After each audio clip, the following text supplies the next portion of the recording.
Good evening, ladies and gentlemen. I'm Meadsy69 and welcome back to some random replays. We have 4 replays again for you today. Just like yesterday, seeing as it's Christmas, I chucked another extra replay in. And what fantastic replays we have today.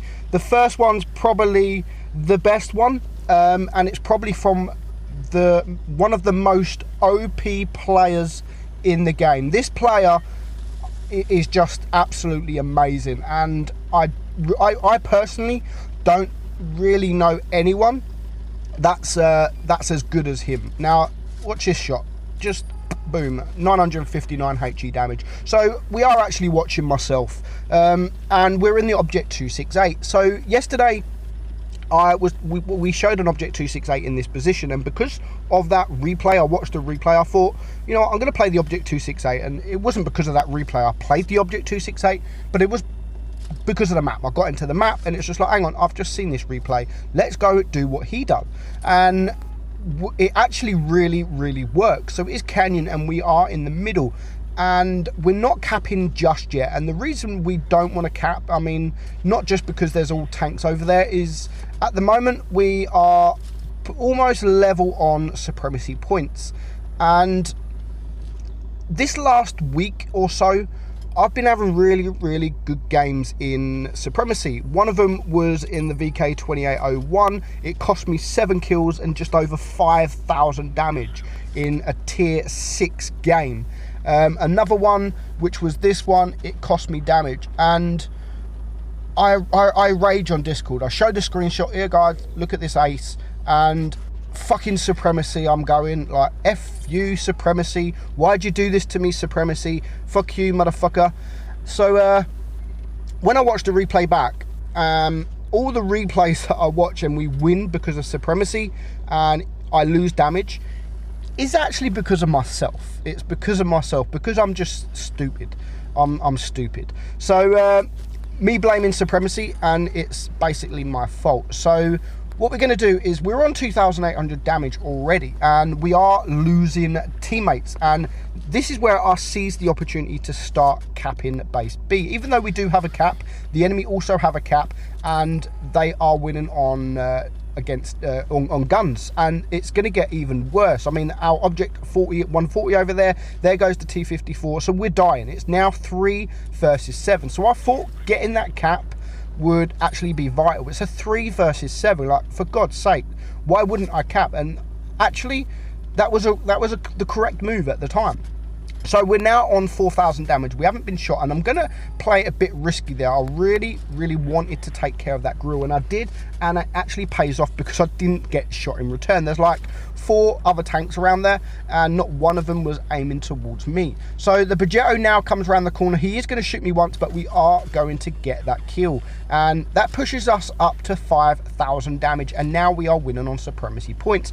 The back chat decides to come around. I wanted to run to him as quick as I can to get rid of him, and we do take care of him, and it's now a 2 versus 3, and we're not, I mean, if we wouldn't have kept that base, they would have had much more supremacy points than us, but at the moment we've bounced 1,300 damage, which isn't bad, and we've got 5,600 damage for ourselves, but the time is running out. I don't want to just YOLO in. I mean, if there wasn't a death star on the enemy team, I would have now just YOLO'd in. I've got enough hit points to take some damage. Luckily we do get a high roll there, pushing us up to 6,400 damage, and all I need is 1 high roll for 7k. But these 2 tanks here, they are too low hit points. They're too low hit points. We get another nice bounce there, but unfortunately that wins us the game. And you can see what I'm doing here. I'm rushing to try and ram this guy just to push my damage up over 7k for the ram damage, but I didn't quite get there in time.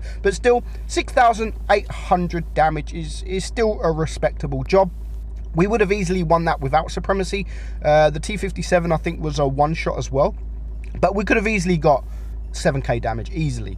We've also got 1,100 assistant damage for being where we are, and 385 supremacy points. Next up we have Unstark, and he's in the new VK. I knew it wouldn't be long before we start seeing some amazing replays in this game. Now, even though the last replay you just watched was probably one of the best replays from one of the best players you'll ever watch, the next 3 replays are not half as bad. They're not too bad. So he's on Oasis Palms, I think. I can't even remember the name of this map. And it's going to be a tricky match for him because he didn't know where to go. Does he go left because there's only 2 mediums on his team? Does he go right because the enemy only have 1 medium? Instead, he decides to go middle. And even though it's not such a bad position for a tank like this, it's quite a bad position because of the fact there's 3 tanks to the left, there's 1 tank to the right, and there's 3 tanks, I think, in the middle. So he can't really hide wherever. If he's going to get focused on, he's any direction, he's going to get penned. So at the moment he's focused towards the left side of the map, which means he's now exposed to the IS-7 and the 2 tanks that are in the middle if they wanted to shoot, and the IS-7 is going to start shooting. Now I would say rush that IS-7 because the E100 is there on his own, but because of there's 2 TDs I think in the middle of the map. If he starts rushing towards the IS-7, he's going to have some shots from the rear. So at the moment he has no choice but to stay where he is. There's a Conqueror that is on his way. The E100 is dealing with the IS-7. He's not going to deal with him. It's not going to take him quick to deal with him, but what he is doing, he's taking the IS-7 out the game. So that's 1 tank less this guy has to worry about. Our man Arn here. So at the moment he can just focus on the Conqueror, and because he hasn't got to worry about the IS-7, he can now start getting into some side scraping positions, and he can start racking up those blocked damage, which you're going to see dramatically increase very, very soon. So he's already bounced 780 damage. He's now bringing the Conqueror down to a 1-shot, and it is 4 against 6. So he needs to kill him as quick as possible, but there is the Waffle. 511 roll there pushes him up to 2,700 damage, and finally there goes the IS-7. Took his time, but he finally got there, and it's now a 3 versus 5. He needs to come around this corner, and what an ammo rack. It's just a shame he didn't ammo rack a lot sooner. Now he's now going to push himself against these 2Ds. There's another bounce, pushes his block damage up to 1,900 damage. And again, this RNG right now, he's set this guy on fire, almost 600 damage, and the RNG is just going to carry on very soon. So he's at the moment now, he's in a great position. He's going to switch to the APCR there just to clear the T95, and it just now leaves the Waffle in this area of the map. And it also leaves a T62 that's very low hit points and a E100 that is full hit points. So he's blocked 2,500 damage. He's on 4,200 damage. There's the Waffle, and again, sets on fire. 720 plus damage into him, putting his damage up to 4,900 damage. The T62 takes out the E100, so it is now a 2 versus 2. Nice shot there against the E100. Now, I don't know if he noticed that, but the E100 did just shoot, so he could have poked out and got another shot, maybe even 2 shots before the E100 reloads. But instead, he's going to come at this side. He's expecting the E100 to come up here, and he's going to get into the side scraping position. There is the E100, but he just moves his track in time, and he gets the bounce, and the Yag Tiger bounces as well. But he's going to keep him there, which is great because it's just kept him there for his entire reload. Another nice shot there, just over 500 damage, pushes his damage now up to 5,900 damage. But he is now on his own. The Yag Tiger gets killed, and he's got to hope the T62 doesn't start flanking, because he could be in a lot of trouble. And respect there to the Yag Tiger. He does say sorry for dying. He gets another nice bounce. Now he needs to rush this E100 before this T62 can release his DPM onto him. But again, he's going to panic. Stop panicking, calm down, and get the kill. But he's getting bounces now from the T62, which has helped him out. He would have been a 1-shot to the T62, maybe even a HE roll for the E100.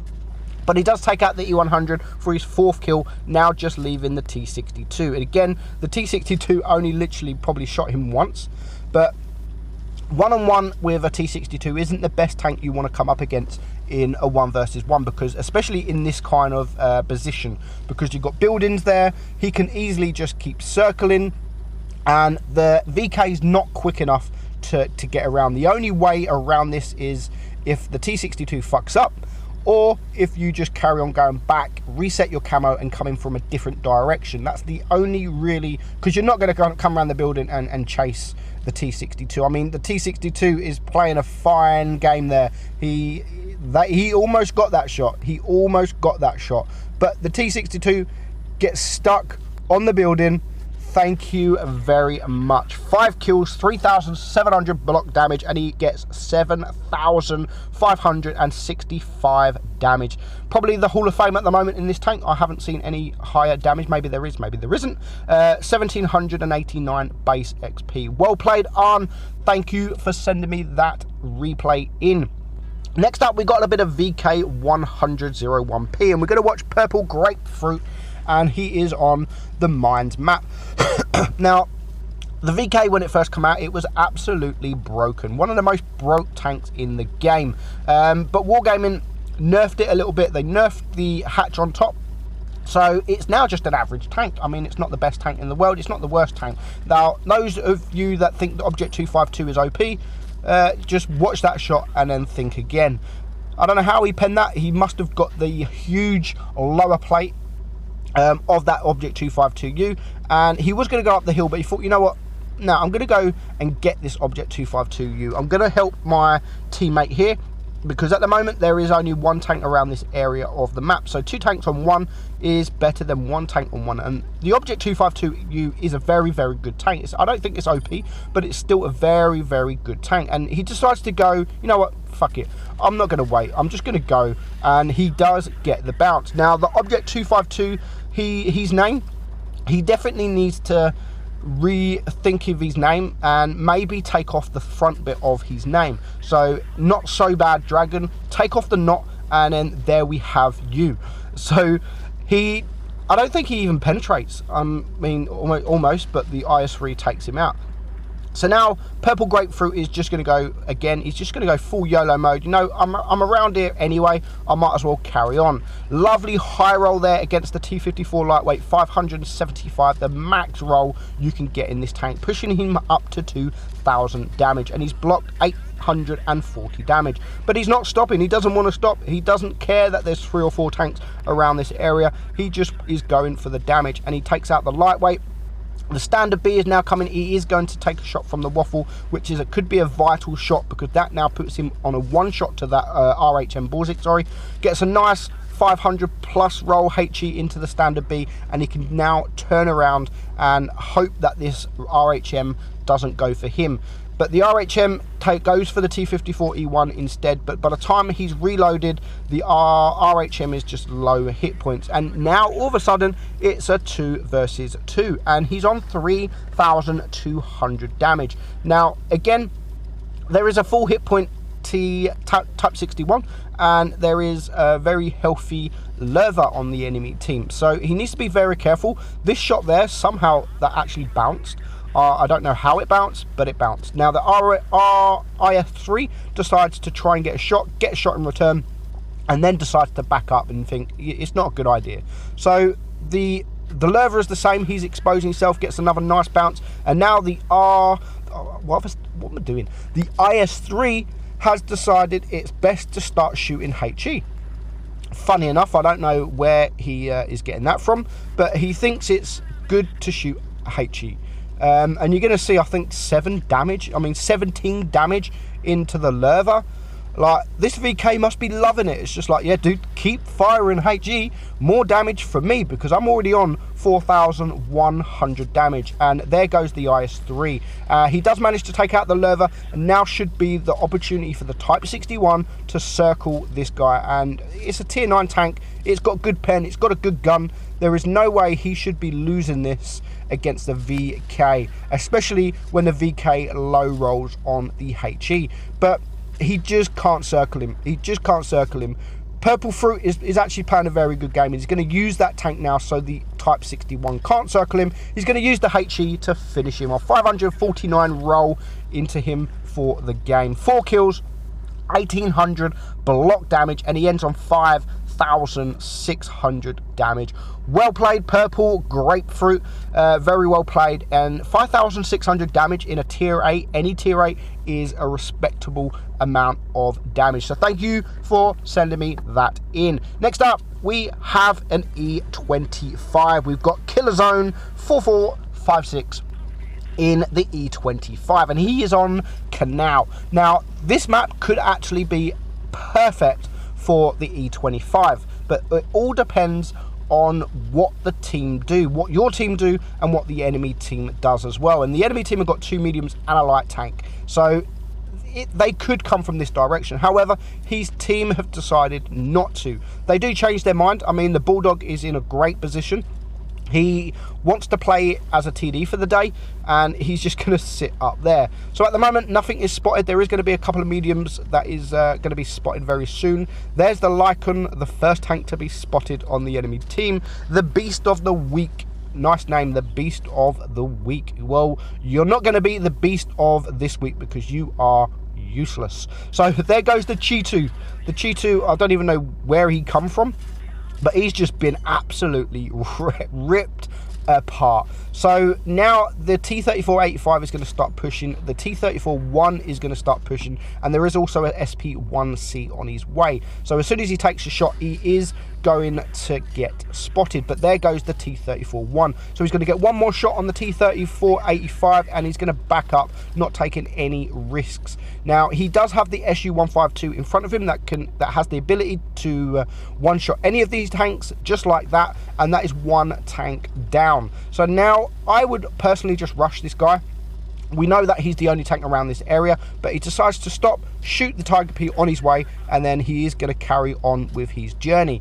The KV2 is spotted as well. You do need to be careful of the KV2, especially if you're spotted, because he can almost one-shot you. If he doesn't one-shot you, he will bring you down to a one-shot. But at the moment, he's doing very, very well. He hasn't got much damage. I mean, 965 damage. There's 2 tanks down on each team, but I just love this replay because he started off, you know, camping in a bush just like you should with the E25, and then here from this moment he is literally going to take some medication or take something, and he is going to go full beast mode. Literally, here we go. The full beast mode has begun. Now the SU-152 is gone, and he's going to actually get the SU-152 on his team stuck. And it's like, yep, see you later, mate. More damage from me. I'm not going to help you, because if I help you, you're just going to one-shot tanks and steal my damage. There's some people might moan that, come on, you could have helped him, but nah. I want these damage. I want the damage. And he's gone full rage mode into the Tiger Poo, who I think, he's not AFK. He definitely isn't AFK. He might be in sniper mode, trying to aim. SU-152, that I'm stuck. Yeah, we know. We know you're stuck. See you later. You stay there. We'll come back very, very soon. So there goes the Tiger P, and it now just leaves 3 tanks left alive, and he's still full hit points. Bounce there on the SP1C, and for some reason he doesn't like to use HE, but even the E25 can bully an SP1C. I mean, look, he's just going to keep ramming 51, 215. He's just going to absolutely rip this SP1C apart. Now, SP1C is a one-shot. He could have actually killed him by now if he wanted to use the HE, but for some reason he didn't want to. But that is 3 kills now, 3,700 damage, just this Lycon and a full hit point KV2 remaining. And again, just going to go full YOLO mode right to him, and he's going to face hug him. So the Lycon, just watch this, he can't get his gun down and he misses his shot. And that is lovely to see people play like this in the E25. It's so fun to watch, and when you're doing it, it's just amazing. When they can't get their gun down, I mean, against something like a Tiger or an EXP or Predator, Vindicator, anything like that, and even the Lycon, as you can just see, and we're going to see it again against the KV2. It's hilarious to watch, but it's very, very annoying when it happens against you. Luckily, it hasn't happened to me that often. It has happened to me, but it's not a regular occurrence. So the KV2 is just the only tank left alive. He gets away with that one. That was a very, very risky move, but I hope the SU-152 is getting on okay down that side of the map. I don't know if he's gone to make a cup of tea or he's still there, hasn't moved, which is perfect because more damage for this guy. He's now on 4,800 damage, and just he's face hugging this KV2, and there's nothing this guy can do. Absolutely nothing. When you've got 3.2 seconds or 2.7 when you're running adrenaline, it's just absolutely beast mode. So thank you for sending me that in Killer Zone, and at least the SU survived. At least the SU survived. 5,300 damage. Thank you guys for sending me that in. I hope you enjoyed it as much as I did. I really enjoyed making this one. I'm Meadsy69. Please subscribe if you haven't already. On our way to 30k. Just past 26,000 now. Let's get to 30k. I'll see you soon. Bye-bye.